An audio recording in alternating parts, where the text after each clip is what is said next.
नाजरीन अस्सलाम वालेकुम वरहमतुल्लाहि वबरकात। आज हम आयत नंबर 57 पढ़ेंगे सूरह बकरा की। जो सूरह बकरा की आयत नंबर 57 है, ये आयत बनी इसराइल पर अल्लाह ताला के अज़ीम एहसानात को याद दिलाती है और साथ ही ईमान, शुक्र और नाशुक्री के नताइज को हमारे सामने वाज़ेह करती है। ये सिर्फ़ तारीख़ नहीं, हर दौर के अहले ईमान के लिए एक आईना भी है।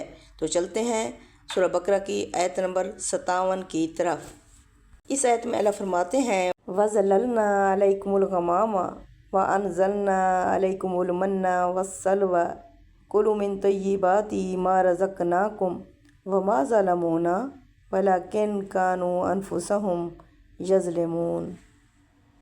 हमने तुम पर बादलों का साया किया और तुम पर मन्नो सलवा नाजिल किया कि हमारी दी हुई पाकीज़ा रोज़ी खाओ, मगर उन्होंने नाशुक्री की और हकीकत में अपनी ही जानों पर जुल्म किया। ये आयत हमें याद दिलाती है कि अल्लाह की नेमतें ईमान के साथ जुड़ी होती हैं। शुक्र इंसान को बुलंद करता है, नाशुक्री इंसान को खुद गिरा देती है। अल्लाह ताला सूरह बकरा की आयत 57 में बनी इसराइल पर अपने ख़ास एहसानात याद दिलाते हैं। ये वो लोग थे जो मूसा अलैहिस्सलाम पर ईमान ला चुके थे, इसलिए वो अल्लाह के मेहमान बन गए थे।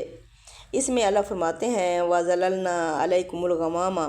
अल्लाह फरमाते हैं, हमने तुम पर बादलों का साया किया। ये अल्लाह की ख़ास हिफाजत थी। ये हुए सहरा में जहाँ धूप जान जला देती थी, अल्लाह ख़ुद इनके ऊपर साया बन गया। सुभान अल्लाह। ये हमें बताता है कि जब इंसान ईमान में होता है तो अल्लाह उसकी हिफाजत खुद करता है। अब अल्लाह फरमाते हैं, आसमानी रिज़्क़ व अनज़लना अलैकुम मन्ना व सलवा, यानी अल्लाह ताला ने इनके लिए खाने का इंतज़ाम ज़मीन से नहीं आसमान से किया। मन मीठी नेमत को कहा जाता है। सलवा बेहतरीन परिंदा होता है। ना मेहनत, ना फ़िक्र, ना बाज़ार, सिर्फ़ हुक्म, खाओ और शुक्र करो। अल्लाह अकबर।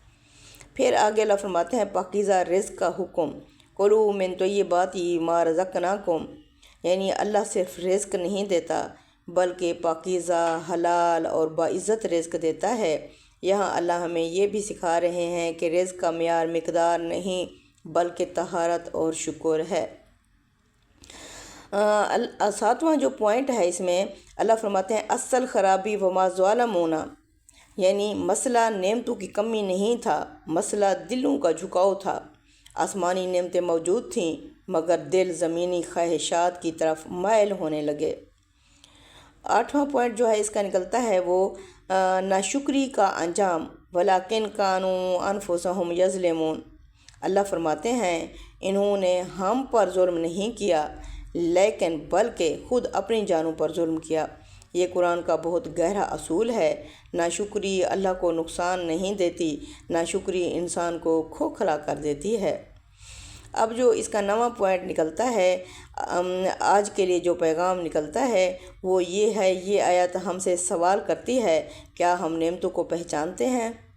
क्या हम शुक्रगुज़ार हैं? या क्या हम भी दुनिया की तरफ झुक गए हैं? इसका जो इख्तितामिया पॉइंट है वो ये है, ऐ अल्लाह हमें शुक्रगुज़ार बंदों में शामिल फरमा और अपनी नेमतों की कदर करने की तौफ़ीक अता फरमा। आमीन या रब्बल आलमीन। अस्सलामु अलैकुम वरहमतुल्लाहि वबरकातुहू।